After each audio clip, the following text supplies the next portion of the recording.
है मसीह का प्यारा वचन, ये है वचन, प्यारा वचन, यीशु मसीह का प्यारा। परमेश्वर के धन्य नाम की महिमा हो। प्रभात मनन के सत्र 1789 में आप सभी का बहुत ही विनम्रता के साथ स्वागत करता हूं। आइए आज को मनन के लिए हम पढ़ते हैं इब्रानी अध्याय 2 पद 12। वह कहता है, मैं तेरा नाम अपने भाइयों को सुनाऊंगा, सभा के बीच में मैं तेरा भजन गाऊंगा। हम इस बात की चर्चा कर चुके हैं कि इब्रानियों की पत्री यहूदी मूल से विश्वास में आए हुए इब्रानी भाषा बोलने वाले विश्वासियों को भेजी गई पत्री है। इब्रानी भाषा बोलने वाले यहूदी का मतलब है अपना पूर्व के धर्म, यहूदी धर्म से वे बहुत अधिक आस्था रखने वाले थे मसीह विश्वास में आने के पूर्व। इसलिए विश्वास में आने के बावजूद भी उन पर संभवतः यहूदी धर्म का काफी प्रभाव था। निरंतर होने वाले सताव एवं यहूदी धर्म के सदस्यों से नियमित रूप में होने वाला दबाव इन विश्वासियों के अंदर अपना मसीही विश्वास के प्रति संदेह उत्पन्न कर दिया था। इस तरह की बातें भले ही दूसरे रूप में हो, वर्तमान समय में हमारे बीच में भी होती है। हिंदू या इस्लाम आदि धर्मों से विश्वास में आए हुए लोगों पर नियमित रूप में सताव और दबाव होने पर इस प्रकार की सोच मन में उत्पन्न होना स्वाभाविक बात है कि कहीं मैंने तो कोई गलत निर्णय तो नहीं लिया। ईस्वी 67 एवं 69 के बीच में संभवतः इब्रानियों की पत्री की रचना हुई थी। यरूशलेम मंदिर का नाश ईस्वी 70 में हुआ था। इसका मतलब इस पत्री की रचना काल में यद्यपि यहूदियों का कोई देश तो नहीं था, तो भी यहूदी धर्म का प्रभाव समाज पर कम नहीं हुआ था। आप इस बात को बाइबल से अवश्य पढ़े होंगे कि यरूशलेम के मंदिर को दिखाकर यीशु मसीह के प्रेरित लोग भी यीशु मसीह के सामने गर्व के साथ उस मंदिर के प्रति कहते हुए आप अवश्य पढ़े होंगे। यहूदी धर्म यद्यपि यीशु मसीह के जीवन काल में उनका देश तो खत्म हो गया था, उसके बावजूद भी उस धर्म का प्रभाव लोगों पर बहुत अधिक था।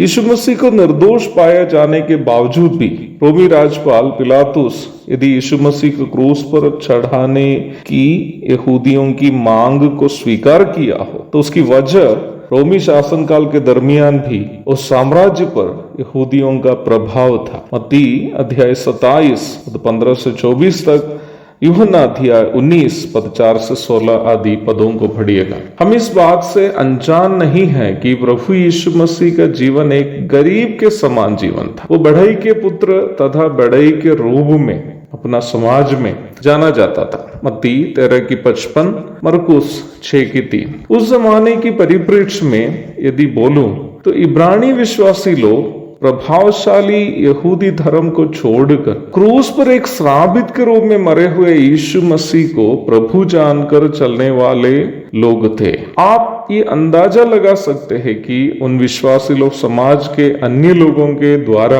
कितना मजाक का पात्र बन गए होंगे। इस प्रकार विश्वास में उलझे हुए इब्रानी विश्वासियों के सामने इस पत्री के द्वारा लेखक ये प्रमाणित कर रहा है कि यीशु मसीह एक साधारण बढ़ई नहीं था, बल्कि पुराने नियम में भविष्यवाणी के रूप में प्रस्तुत किया गया परमेश्वर का पुत्र मसीह है। प्रारंभ में पढ़ी गई पद में भजन 22 की 22 को लेखक उद्धृत करके लिखा। जैसे कि मैंने कल भी सूचित किया था, यहाँ लेखक यीशु मसीह का ईश्वरीयता एवं मानुषिकता दोनों को एक ही फ्रेम में प्रस्तुत करने की कोशिश कर रहा है। वह प्रभु होकर, यीशु मसीह प्रभु होकर भी कंगाल के समान जिया। किस लिए? ताकि हम कंगालों को वो भाई बुला सके।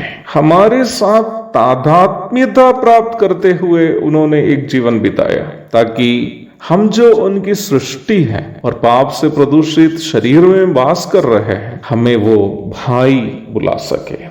मनुष्यत्व के साथ यीशु मसीह की तादात्म्यता को हम इन आयतों में स्पष्ट रूप में देख रहे हैं। यीशु मसीह के तुल्य यीशु मसीह ही मात्र है। स्वर्गीय महिमाओं को त्याग कर उन्होंने मुझको और आपको खोज कर इस धरती पर आया। उनकी महिमा युगानुयुग होती रहे। यह हमें सीखने की एक महत्वपूर्ण बात भी है, जिसे कहकर मैं आज का मनन समाप्त करना चाहता हूं। यदि यीशु मसीह परमेश्वर पिता का पुत्र मसीह होकर, प्रभु होकर अपने शिष्यों को भाई कहकर संबोधित किया है, उनके साथ यदि वो तादात्म्यता प्राप्त किया हो, तो हमें अपने भाई बहनों के साथ कितना नम्र होकर व्यवहार करना है। हमें भी अपने कमजोर, दुर्बल और समाज के गैर कुलीन भूमिकाओं से आए हुए लोगों के साथ कितने तादात्म्यता प्राप्त करते हुए, उनका सम्मान करते हुए उनके साथ हमें रहना है। मेरी आशा है